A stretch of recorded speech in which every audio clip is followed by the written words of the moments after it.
Hello guys, I hope आप सभी अच्छे होंगे। तो आज हम करने वाले हैं ब्लॉक 3 यूनिट 9 बीपीएससी 134 के, that is and of cold war and its impact of international relation. तो इसका इंट्रोडक्शन में कुछ नहीं था, तो हम स्किप करके आ जाते हैं। End of cold war and IR in the past of cold war era. ठीक है, मतलब कैसे जब जो कोल्ड वॉर एंड हुई थी उसका फेज़ और जो इंटरनेशनल रिलेशन थी कोल्ड वॉर इरा के बाद उसके पढ़ने वाले। ठीक है, तो सबसे पहला जो एंड ऑफ कोल्ड वॉर के बाद हुआ था वो था डिसोल्यूशन ऑफ यूएसएसआर। ठीक है, तो यूएसएसआर जो था उसको मतलब आप बोल सकते हो दो लेवल पे हुई थी इसका डिसोल्यूशन। एक डोमेस्टिक लेवल पे हुई थी, एक एक्सटर्नल लेवल पे हुई थी।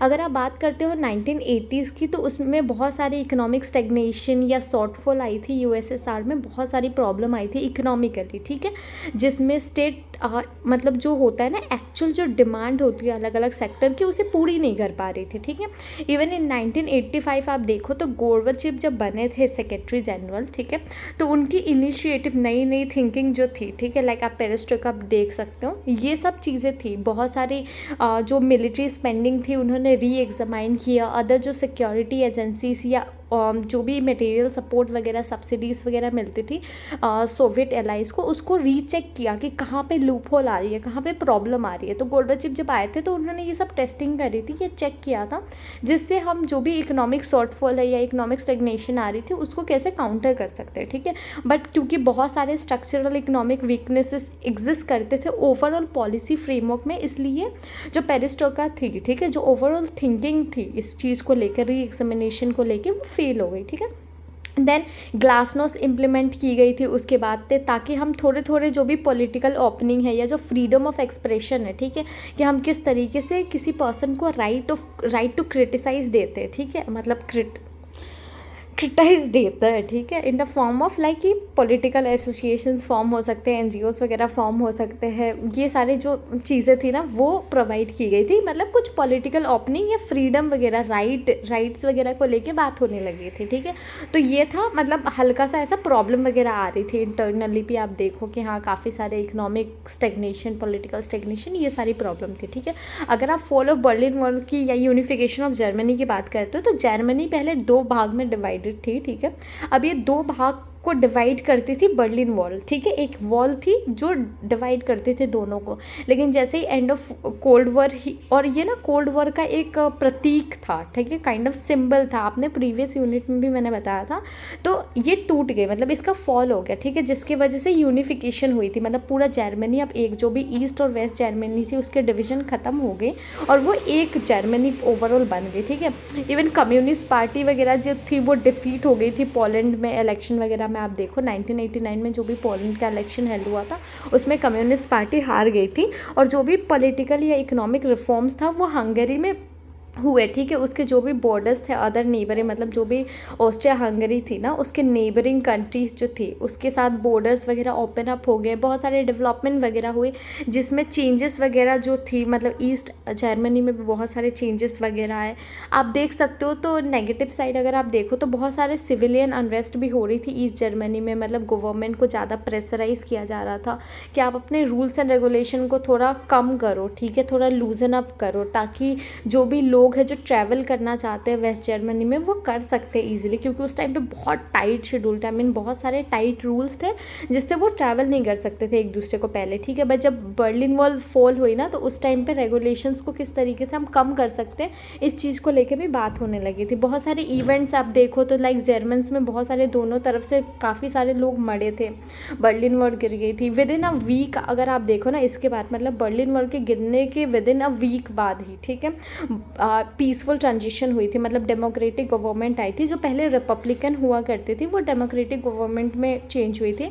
और आप यूएसएसआर की फॉल जब देखते हो कि यूएसएसआर ख़त्म हो गई थी, उसका फॉल हुआ था, ठीक है, उसका डिसोल्यूशन हुआ था 1991 में, तो उसके बाद उसमें से निकल के 15 इंडिपेंडेंट कंट्रीज निकल के आई थी एक यूएसएसआर के अंदर से। ठीक है, थर्ड पॉइंट अगर आप देखते हो तो डीपनिंग ऑफ इकोनॉमिक इंटरडिपेंडेंस, ठीक है। तो कोल्ड वॉर के ख़त्म होने के बाद बहुत सारी इकोनॉमिक ग्लोबलाइजेशन की जो फेज़ बोलते हैं वो आई थी, जिससे हमने ये लाया था, मतलब ग्लोबलाइजेशन की फेज़ इसलिए भी एक्सेप्ट की गई थी उनके तरफ से कि हम किस तरीके से अपने अंडर डेवलपमेंट को या अपने इकोनॉमिक ट्रांसफॉर्मेशन को कर सकते हैं, ठीक है। क्योंकि बहुत सारी प्रॉब्लम आई थी, बहुत सारी इकोनॉमिकल पॉलिटिकल सारी प्रॉब्लम्स थी, उसको कैसे हैंडल करना है, तो दैट वाज कि इकोनॉमिक इंटरडिपेंडेंस को कैसे इम्प्रूव करते हैं, ठीक है। तो इसकी वजह से जो भी इंटरडिपेंडेंस थी एक दूसरे से वो बढ़ गई थी। टेक्नोलॉजिकल जो माइलस्टोन आप बोलते हो, मतलब जो मतलब इंफॉर्मेशन और कम्युनिकेशन टेक्नोलॉजीज़ की बात करते हो, वो बढ़ने लग गई थी, कहीं ना कहीं टेक्नोलॉजिकली कनेक्ट हो गए थे लोग। एंड बहुत सारा आप देख सकते हो जो ग्लोबलाइजेशन का फेज़ था वो एक ग्लोबल इन नेचर था, मतलब सारे एस्पेक्ट कवर करते थे। आप सोशल लेवल पे देखो तो सोशल लेवल पे कनेक्टेड थे, कल्चरल लेवल भी कनेक्टेड थे, इकोनॉमिक, टेक्नोलॉजिकल, पॉलिटिकल, सारे स्ट्रीम्स एक दूसरे से कनेक्टेड थी, ठीक है। जिसकी वजह से जो इंटरनेशनल रिलेशन में नए नए एक्टर्स उभर के आने लगे, स्पेशली द यूएस, ठीक है। देन अगर आप कैरेक्टरिस्टिक की बात करते हो कोल्ड वॉर एरा के बाद, ठीक है, कि किस तरीके से क्या क्या चीज़ें थी, तो सबसे पहला तो ये था कि जो फ्री मार्केट कैपिटलिज्म थी इसका डोमिनेंस बहुत ज़्यादा होने लग गया था। दूसरा ये हुआ था कि जो थर्ड वेव ऑफ डेमोक्रेटाइजेशन है वो आउटब्रेक हो गई थी, जिसका मतलब ये है कि बहुत सारे डेमोक्रेटिक प्रिंसिपल्स वगैरह इम्प्लीमेंट होने लगे थे, सारे लोग इसे अडॉप्ट करने लगे थे। तीसरा कि जो भी रैपिड ग्रोथ थी, मतलब जो भी इंटरनेशनल ट्रेड वगैरह है, ठीक है, उसमें बहुत सारे ग्रोथ होने लगे थे, नए नए एक्टर्स आने लगे थे। इवन सबसे बड़ी बात सिर्फ एक्टर्स ही नहीं, नॉन स्टेट एक्टर्स भी आने लगे थे, like NGOs, pressure group, interest group, ये सारे बहुत सारे आने लगे थे, ठीक है। तो मतलब एक मेन ऐसा नहीं था कि तब सिर्फ जो प्रेसिडेंट है वो रूल करेगा, बहुत सारे अदर एक्टर्स, ये सब एक्टर्स भी थे जो उसमें मतलब रोल प्ले कर रहे थे, दो इनडायरेक्ट बट प्ले कर रहे थे, ठीक है।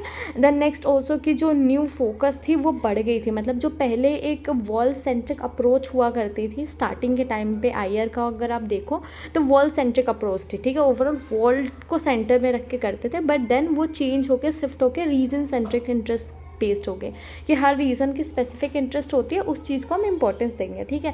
अब ये इन्वायरमेंटल फैक्टर्स वगैरह आप देखो या ह्यूमन माइग्रेशन वगैरह देखो, ये सारी चीज़ें सारे बढ़ने लगे थे कोल्ड वॉर के बाद, क्योंकि ग्लोबलाइजेशन से वर्ल्ड कनेक्टेड हो गई थी। अब वर्ल्ड कनेक्टेड हो तो इट्स वेरी लॉजिकल कि मतलब सारे तरीके से कनेक्टेड होंगे। इन्वायरमेंटल इशू की बात करें या ह्यूमन माइग्रेशन की बात करें कि सारे माइग्रेट होने लग गए थे, जिसको जिधर जाना है उस तरीके से, ठीक है। देन आप नेक्स्ट देखो important issues in the post cold war international relation, ठीक है, कि क्या क्या इश्यूज़ आई थी कोल्ड वॉर पीरियड के बाद में जो इंटरनेशनल रिलेशन में, ठीक है। सबसे पहला तो प्रॉब्लम यही था, एथनिसिटी और कन्फ्लिक्ट। बहुत लॉजिकल है, जिधर पे ज़्यादा एथनिसिटी होगा वहाँ पे प्रॉब्लम होगी, ठीक है। अगर आप देखो सबसे पहला एथनिक वॉर आप देखो फॉर्मर जो यूगोस्लाविया था, मतलब पहले के टाइम पे जो यूगोस्लाविया था उसमें बहुत सारे मतलब जो ह्यूमन लाइफ बहुत सारी प्रॉब्लम्स आई थी, ठीक है। बहुत सारे सेवरल इंडिपेंडेंट जो स्टेट थी, ठीक है, बहुत सारे मूवमेंट वगैरह ऑकर हुई थी, ये सारी प्रॉब्लम आई थी, ठीक है। मतलब जो हैवी टोल की आप बात करते हो ना, टैक्स वगैरह बहुत ज़्यादा लगते हैं, ये सारी चीज़ें आने लग गए थे उस टाइम पे, ठीक है। तो एथनिसिटी के बेस पे, रिलीजियस या कल्चर के बेस पे ये चीज़ें हो रही थी, मतलब जो ग्रुप्स होते हैं ना, अलग अलग रिलीजन, अलग अलग कल्चर, अलग अलग एथनिक सोसाइटी की, वो एक दूसरे में यूनाइट हो रही थी, ठीक है। तो जो कल्चर था secular multi ethnic nation state का, वो बहुत सारे क्रिटिसिज्म में आने लगे कि अगर ज़्यादा से ज़्यादा वहाँ पे एथनिसिटी या रिलीजन होती है तो बहुत सारे प्रॉब्लम्स हो सकते हैं, सारे ग्रुप्स आपस में लड़ सकते हैं, ठीक है। तो ये प्रॉब्लम क्रिएट करेगा फॉर द होल नेशन। तो जो भी मल्टी एथनिक स्टेट्स थे वो बहुत ज़्यादा वल्नरेबल हो गए थे कन्फ्लिक्ट के, उनके जो अंदर मतलब अपने नेशन के अंदर बहुत सारे कन्फ्लिक्ट वगैरह होने लगे थे, ठीक है। उनको आइडेंटिटी पॉलिटिक्स की प्रॉब्लम भी होने लगी थी, सबसे बड़ी प्रॉब्लम कि मतलब उनकी आइडेंटिटी को लेके प्रॉब्लम आ रही थी, ठीक है। तो आप देख सकते हो एक तरीके से जो कंसेप्ट है ह्यूमन सिक्योरिटी का, ये अराइज होने लगे थे, क्योंकि सिंपल से बात है, फॉर सपोज आप ये मानो कि 4 ग्रुप ऑफ पीपल एक वो में, ठीक है, मैं तो सिर्फ 4 मान रही हूँ, बहुत ज़्यादा होते हैं, बट सिर्फ अगर 4 भी हैं तो वो आपस में लड़ेंगे, अगर आपस में लड़ेंगे तो एक दूसरे से डर है, तो सिक्योरिटी का तो प्रॉब्लम आएगा ही आएगा कि वो उससे डर रहा है कि हाँ वो अटैक ना कर दे या अपने आप को सुपीरियर ना दिखाने की कोशिश करे, तो ये सारी प्रॉब्लम आने लगे थे उस टाइम पे, ठीक है, जिसकी वजह से ह्यूमैनिटेरियन इंटरनेशनल लॉ लाई गई थी ताकि हम इस चीज़ को थोड़ा बहुत तो काउंटर कर सकें, ये चीज़ें ज़्यादा प्रॉब्लम क्रिएट ना करें, ठीक है। देन अगर आप बात करते हो rise of Islamic fundamentalism and terrorism की, तो जो भी जियो स्ट्रेटेजिक पॉलिसीज़ थी जो अडॉप्ट की गई थी नए थ्रेट के आने के बाद उसको लेके हम बात करते हैं, ठीक है। मतलब नए थ्रेट आप बोल सकते हो तो जो भी इस्लामिक फंडामेंटलिज्म या टेररिज्म थे उनकी तरफ से बहुत सारे थ्रेट वगैरह आने लगे थे, ठीक है। बहुत सारे प्रॉब्लम थी, लाइक आप बोल सकते हो कि जो भी मुजाहिदीन ग्रुप्स थे, ठीक है, प्राइमरली आप बोल सकते हो जो एथनिक या सेक्टेरियन लाइंस के बेसिस पे थे, उनका भी एथनिक बेस ग्रुप ही था, ठीक है, जो खुद को पावरफुल बनाने के लिए अपनी कंट्री में वो बहुत सारे कन्फ्लिक्ट वगैरह कर रही थी, ठीक है। तो इस तरीके से मतलब ये जो एक्ट था ओवरऑल जो सेक्टेरियन लाइंस पे आप देखो, मतलब जो एथनिक लाइंस पे, उसके वजह से तालिबान का जन्म हुआ था। जो तालिबान वाला जो ग्रुप है ओवरऑल ये चीज़ें आई थी, ठीक है। ये एक इस्लामिक ग्रुप है और एक आप बोल सकते हो इस ग्रुप का जो हेड है, ठीक है, ओसामा, जो अलकायदा के नाम से जाना जाता है कि ओसामा बिन लादेन। आपने अभी भी सुना होगा, आई गेस सबको पता है कि what this is about, like Pakistan का एंड देन जो भी इस्लामिक ग्रुप था तालिबान को लेकर जो प्रॉब्लम्स वगैरह क्रिएट कर रही थी, हमने अभी भी काफ़ी कुछ साल पहले ही सुनी है। तो दैट्स नॉट कि कोई भूल गया होगा, ठीक है। तो ये था। देन इवन आप देख सकते हो बहुत सारे फॉरेन फाइटर्स वगैरह ट्रेन की गई थी यूएस के तरफ से, और सोवियत आर्मी के तरफ से भी फोर्ट की गई थी अफ़गानिस्तान में। मतलब यूएस क्योंकि सपोर्ट कर रहा था पाकिस्तान को, उसको आर्म्स वगैरह दे रहा था, एंड इवन अगर आप देखो तो सोवियत आर्मी सपोर्ट कर रही थी अफ़गानिस्तान को, ठीक है। तो ये सारी चीज़ें चल रही थी। देन जो वॉर ऑफ टेररिज्म था आप देख सकते हो नॉर्मली, ठीक है, या फिर आप देख सकते हो यूएस या नाटो का जो इंटरवेंशन था अफ़गानिस्तान में, लाइक इराक, लीबिया, आप देख सकते हो सीरिया में भी ये चीज़ें हुई थी कि काफ़ी प्रॉब्लम आ रही थी। लाइक जो भी इस्लामिक स्टेट थी इराक की और सीरिया की, आईएसआईएस जिसे बोलते हैं, ठीक है, तो वो ग्रुप का रीबर्थ होने लग गया था बहुत ज़्यादा, ठीक है। तो ये प्रॉब्लम मतलब एक टाइप का बहुत सारे टेररिज्म ग्रुप उभर के आने लगे थे बेस्ड ऑन एथनिक और आइडियोलॉजिकल चीज़ें, ठीक है। तो ये प्रॉब्लम फेस करनी पड़ी थी ओवरऑल कंट्रीज़ को, या ओवरऑल आप बोल सकते हो पूरे वर्ल्ड को फेस करनी पड़ी थी कहीं ना कहीं, ठीक है। थर्ड पॉइंट अगर आप देखो तो जो हेजीमोनिक एटीट्यूड था यूएस का पहले से था कि I am the sole super power, I am the main one, वैसे टाइप का, ठीक है। तो जो ये हेजीमोनिक एटीट्यूड था उसके बारे में देखते हैं। तो सबसे पहले जब कम्युनिस्ट ब्लॉक जो थी, ठीक है, उसका फॉल हुआ, मतलब जब यूएसएसआर का फॉल हुआ था तो यूएस से और उसकी अलाइज एक डोमिनेंट रोल प्ले करने लगी थी वर्ल्ड पॉलिटिक्स में, ठीक है। वो एक सोल सुपर पावर की तरह उभर के आने लगी थी, ठीक है। उसने अपने रोल वगैरह भी एक्सपैंड कर दी थी ओवरऑल, जैसे कि उनका रोल वगैरह ग्लोबल सिक्योरिटी में भी आने लग गया था, पीस कीपिंग, पीस मेकिंग, या जो वॉर ऑन टेररिज्म है, कोई भी एरियाज़ वगैरह जो रिजीम में अगर कोई चेंजेस आता है तो उसमें उनका इन्वॉल्वमेंट होगा, डेमोक्रेसी को अगर प्रमोट करना है तो उसमें उनका इन्वॉल्वमेंट होगा, ह्यूमन राइट वगैरह सारे, मतलब एक मेन पावर की तरह आप ये बोल सकते हो कि जो हमारा यूएन वगैरह जो बनी थी, आईएनएफ, ये सारी चीज़ें बनी थी, उसका एक मेन लीडर की तरह था, ठीक है। तो उसका था एक हेजीमोनिक एटीट्यूड यूएस का हमेशा से। इवन आप देखो तो सस्टेनेबल डेवलपमेंट की बात होने लगी थी कोल्ड वॉर के बाद में, लाइक एनवायरमेंटल प्रोटेक्शन मूवमेंट बहुत सारे आने लगे थे जिसमें हम पोल्यूशन कंट्रोल स्ट्रेटजीज पे काम कर रहे थे, रैदर देन ऐसी पॉलिसीज़ जो चेंज करेगी हमारे प्रोडक्शन प्रोसेस को। मतलब हम पोल्यूशन को कंट्रोल कैसे कर सकते हैं, हम उस चीज़ को कर रहे थे रैदर देन, और बहुत सारे इन्वायरमेंटली जो भी सस्टेनेबल या फ्रेंडली टेक्नोलॉजीज़ की बात करते हो उसे अडॉप्ट करने की बात कर रहे थे, ठीक है।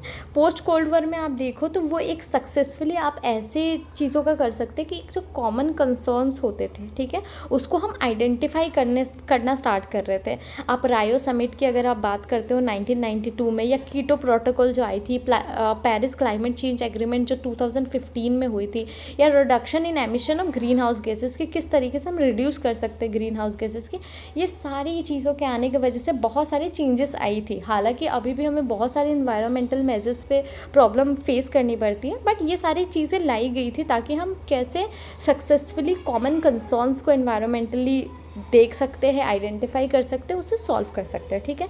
इवन अगर आप बात करो कोल्ड वॉर के बाद में माइग्रेशन और ह्यूमन राइट के बहुत सारे इश्यूज होने लगे थे, ठीक है। मतलब जब डिसोल्यूशन हुई थी ना तो उसकी वजह से बहुत सारे ह्यूमन राइट वायलेशन होने लगे थे, डिस्प्लेसमेंट वगैरह होने लगा था। आप देखो तो एथनिसिटी क्लीनिंग होने लगी थी, प्रॉब्लम होने लगी थी, लाइक बहुत सारे रिफ्यूज़ वगैरह आने लगे थे, इकोनॉमिक माइग्रेन्स वगैरह आने लगे थे। तो कहीं ना कहीं ये थोड़ा सा वायलेशन वगैरह हो रहा था ह्यूमन राइट्स के साथ, ठीक है। जो भी इंटरनेशनल इवेंट्स है, लाइक आप देख सकते हो जो वॉर ऑन टेररिज्म है, ठीक है, वो फेल हो गई थी कहीं ना कहीं, ठीक है, ताकि हम स्टेट को बचा सकें, इस चीज़ से फेल होने लगी। टेररिज्म हमेशा से एक बहुत बड़ा थ्रेट रहा है ओवरऑल ग्लोबल सोसाइटी के लिए, ठीक है। तो ये था, इवन उस टाइम पे इकोनॉमिक फेलियर्स वगैरह स्टेट्स की होने लगे थे, जिसके वजह से बहुत सारे इंट्रा स्टेट और इंटर स्टेट माइग्रेंट्स भी होने लगे थे।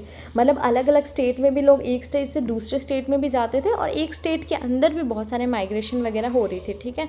तो ये सारे जो भी कंसर्न्स थे रिफ्यूज़ीज़ को लेके कि रिफ्यूज़ीज़ वगैरह आ रही है या पर्सन डिस्प्लेस वगैरह हो रही है, स्टेट में वायलेंस वगैरह हो रही है, उनके प्रोटेक्शन को लेके बात नहीं हो रही है, किसी भी ह्यूमन राइट को लेके बात नहीं हो रही, ये सारी एक मेन इंटरनेशनल इशू की तरह उभरने लगे, ठीक है। मतलब अब हमें सिर्फ इस चीज़ पे काम नहीं करना कि एक इशू है या फिर हमारा आइडियोलॉजिकल इशू है, ठीक है। अब हमें हर चीज़ पे काम करनी है कि रिफ्यूज़ीज़ कैसे कंट्रोल करनी है, ह्यूमन राइट कैसे प्रोवाइड करना है, किसी को प्रोटेक्शन कैसे प्रोवाइड करनी है, वायलेंस कैसे रोकना है, ये सारी मेन चीज़ें आने लग गए थे जिस पे हमें काम करना था, ठीक है, कोल्ड वॉर के बाद। देन अगर आप न्यू पर्सपेक्टिव देखो इंटरनेशनल कोऑपरेशन का, तो सबसे पहला तो था मल्टीलेटरलिज्म, ठीक है। अब ये बहुत इंपॉर्टेंट डेवलपमेंट है, अगर आप देखते हो तो सबसे इंपॉर्टेंट डेवलपमेंट है कोल्ड वॉर के बाद। इसका मतलब ये होता है कि जब मल्टीपल कंट्रीज़ एक साथ आती है, एक अलायंस बनाती है या एक एग्रीमेंट करती है कि वो साथ में काम करेंगे ताकि जो भी कॉमन गोल्स है या जो भी कॉमन इश्यूज़ है उस पर बात कर सके, उसको एड्रेस कर सके, तो उसको बोलते हैं ये, ठीक है, मल्टीलेटरलिज्म। मतलब यहाँ पे सारी कंट्रीज़ को इक्वल फुटेज मिलते हैं, यहाँ पे कोई बहुत बड़ा नहीं होता, कोई बहुत छोटा नहीं होता, सारे कंट्री को इक्वल इंपॉर्टेंस दी जाती है। तो इसका सबसे फॉर्मल एस्टेब्लिशमेंट जो हुआ था, ठीक है, स्टार्टिंग में तो WTO था, ठीक है, वर्ल्ड ट्रेड ऑर्गेनाइजेशन, ताकि हम इंटरनेशनल जो ट्रेड रिलेशन होती है, ठीक है, ट्रेड को किस तरीके से हम कर सकते हैं, लाइक फ्री ट्रेड कैसे कर सकते हैं, एग्रीमेंट, ये सारी चीज़ें लाई गई थी, ठीक है। मतलब WTO आई थी ताकि हम ट्रेड रिलेशन को इम्प्रूव कर सकें। दूसरा फ्री ट्रेड एग्रीमेंट हुई थी, लाइक नाफ्टा वगैरह का आप देखते हो, तो ये सारी चीज़ें हुई थी। फॉर्मेशन हुई थी नई ग्रुपिंग्स, नई मैकेनिज्म का, लाइक ब्रिक्स का भी आप देखो ना, तो वो भी क्रिएट हुई थी इकोनॉमिक पर्पस से, कि जो भी इकोनॉमिक इनिशिएटिव्स या ट्रेड कॉरिडोर्स वगैरह है, जो भी इंफ्रास्ट्रक्चरल डेवलपमेंट है, या किस तरीके से हम कनेक्ट कर सकते हैं, जो भी बेल्ट एंड रोड इनिशिएटिव आप चाइना और उसके बीच में देखते हो ना, तो ये भी एक बहुत बड़ा एग्जाम्पल है कि हम कहीं ना कहीं कनेक्ट हो रहे थे, हम मल्टीलेटरलिज्म को सपोर्ट कर रहे थे, पूरी वर्ल्ड एक अम्ब्रेला के अंदर आने लगे थे, ठीक है। दूसरी चीज़ revitalize approach towards international organization, मतलब एक considerable number of international organization थे कोल्ड वॉर के टाइम पे। मतलब ऐसा नहीं है कि कोल्ड वॉर के टाइम पे कोई ऑर्गेनाइजेशन नहीं बनी थी, कोई भी इंटरनेशनल बनी थी, बट वो फेल हो गई थी क्योंकि फंक्शनिंग वगैरह का प्रॉब्लम, दो सुपर पावर थी उस टाइम पे, तो इंटरेस्ट वगैरह लैप कर रही थी, एक दूसरे से कोलैप्स कर रही थी, तो इसकी वजह से बहुत सारे फेलियर्स भी आए थे, ठीक है। बट कहीं ना कहीं जब एंड ऑफ कोल्ड वॉर हुआ था, ठीक है, मतलब कोल्ड वॉर जब ख़त्म हुई थी तो पर्सपेक्टिव चेंज होने लगे थे, वर्किंग वगैरह, उसका रोल किस तरीके से होने वाला है इंटरनेशनल ऑर्गेनाइजेशन का, या नेचर क्या रखने वाले, ये सारी चीज़ों में हम चेंज किया, मतलब ओवरऑल जो अप्रोच हमने चेंज किया था ताकि हम किस तरीके से इसको सक्सेसफुल बना सकते हैं, ये फेल ना हो। Then commercial consideration in driver seat, मतलब ग्लोबलाइजेशन ने पूरे वर्ल्ड को एक छोटी सी सोसाइटी बना दी, ठीक है, जहाँ पे इंटरेक्शन वगैरह बहुत इजी होने लगी थी, कमर्शियल इंटरेस्ट के बेसिस पे होते थे। मतलब अगर कोई कंट्री इंटरेक्ट कर रहा है एक दूसरे से, ठीक है, फ्रेंडली रिलेशन मेंटेन कर रहा है, तो that would be on the base of commercial interest, ठीक है। उनका कमर्शियल इंटरेस्ट क्या है, वो मेन था, लाइक प्रोडक्शन वगैरह, मूवमेंट और मार्केटिंग, कंजम्पशन किस तरीके से होने वाले गुड्स एंड सर्विसेज की, ठीक है, ये सारे एक दूसरे से डीपली कनेक्टेड होने लगे थे, ठीक है। इन्वेस्टमेंट डिसीजंस वगैरह, फ्लो ऑफ कैपिटल की बात करो, ये टेक्नोलॉजी वगैरह, ये भी ओवरऑल इंटीग्रेट होने लगी थी, कनेक्टेड होने लगी थी पूरे वर्ल्ड में। आप पोस्ट वर्ल्ड वॉर के अगर आप बात करते हो तो एक आइडिया ऑफ रीचिंग जो होता है ना, कि मार्केट को कैसे रीच आउट करना है, ठीक है, बेशक कितनी भी बॉर्डर्स वगैरह हो, रिजिड बॉर्डर्स है, बॉर्डर कन्फ्लिक्ट्स वगैरह है, उसके ऊपर उठ के भी हम कनेक्टेड थे। जब WTO आया था, मतलब जब वर्ल्ड ट्रेड ऑर्गेनाइजेशन बनाई गई थी, तो हमने कहीं ना कहीं मार्केट को हर तरीके से रीच किया। मतलब इवन अगर अभी के टाइम में भी आप देखो तो जिन स्टेट्स के साथ या जिन कंट्रीज़ के साथ हमारा रिलेशन उतना बहुत अच्छा नहीं है, ठीक है, जिनसे ट्रेड भी होता है, फिर भी हम प्रोडक्ट्स वगैरह के मामले में या ट्रेड वगैरह के मामले में आप देखो तो we are still very much connected, ठीक है। तो ये था ओवरऑल इसमें कि किस तरीके से चेंजेस वगैरह आई थी कोल्ड वॉर के बाद में, किस तरीके से कुछ प्रॉब्लम्स थे, किस तरीके से हमने बहुत सारी काउंटर अटैक्स की, मतलब किस तरीके से उसको सॉल्व कर सकते हैं, ये सारी प्रॉब्लम्स के ऊपर हमने देखा, ठीक है। अगर कोई कन्फ्यूजन होता है कमेंट सेक्शन में पूछ लेना. नोट्स के लिए you need to connect to the group. ठीक है, आप ग्रुप में पूछ लेना and you will get the notes. It's बेशक इट्स पेड. एंड देन तब तक के लिए बाय बाय, टेक केयर.